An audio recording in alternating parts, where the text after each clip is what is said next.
Not content that they've caused mass hysteria, panic and outright civil outrage because of supposed fuel shortages which never existed in the first place, unlike now, we've got a lot of problem.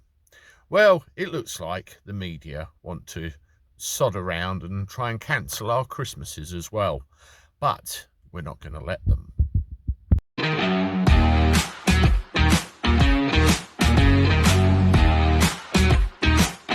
How do everyone, welcome back to the channel. Last video of the day, hope you're doing all right. Well, we've got to be very careful now. Got to be very careful what we read, what we listen to, and more importantly what we believe in the papers, the TV, the mainstream media. They are trying to wind us up. It seems like a relentless tide of shite, and there's no end to it. I've said repeatedly over the last couple of days, this fuel shortage would never have happened if the mainstream media kept their mouth shut and didn't say the things that they did. The only company that had any problem at all was BP.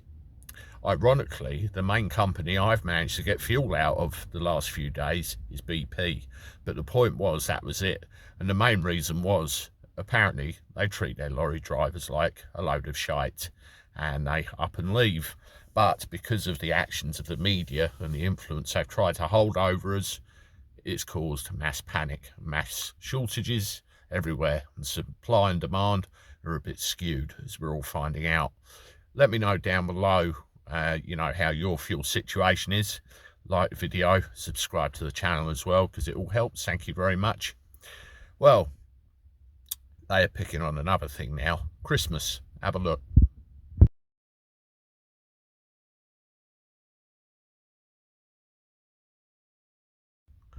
Expect a nightmare Christmas, the headline reads.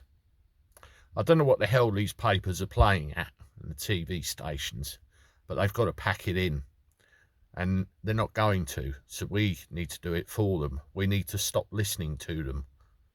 We need to not believe what they're telling us, because when you see a headline like that, what's going to happen now? People are going to go out early and try and buy turkeys and chicken and Paxo stuffing and all the rest of the stuff that you get at Christmas time. They're even warning that toys will be difficult to get hold of.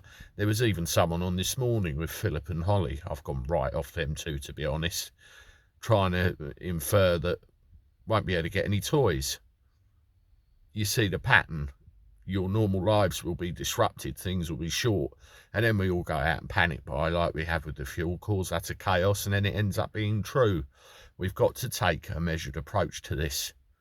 Think very carefully about what they're doing and what they're saying. They're trying to promote mass hysteria and trying to wind us up, and if events over the last couple of weeks have proven it's working, people need to start detaching their reliance on the mainstream media. It's not fit for purpose anymore. I mean, if I had my way, I'd encourage as many people as possible to write into Ofcom and complain about every paper, every TV station, everywhere, and cause them the headache they've caused us. But that's not very practical. That'd take quite a mammoth effort from everybody.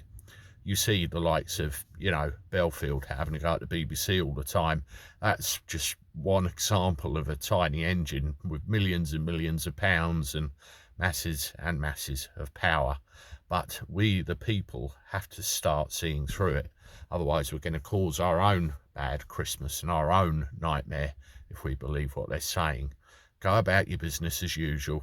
Stick to your Christmas routines. Buy the stuff when you usually do. Be calm and just enjoy it as you always do, and this panic buying crap will not happen. I will readdress this later if I see signs they're wrapping it up, but please share this video. It's important that we need to understand we don't panic buy. We can't. Otherwise we will create more situations as we've seen the last week or two.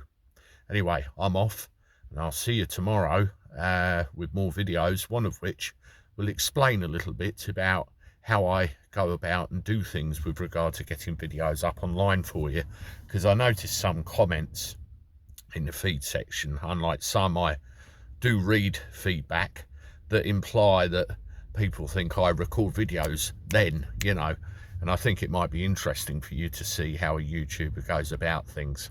Anyway, have a good evening, and I will see you tomorrow. This is a Cabby signing off. Toodaloo.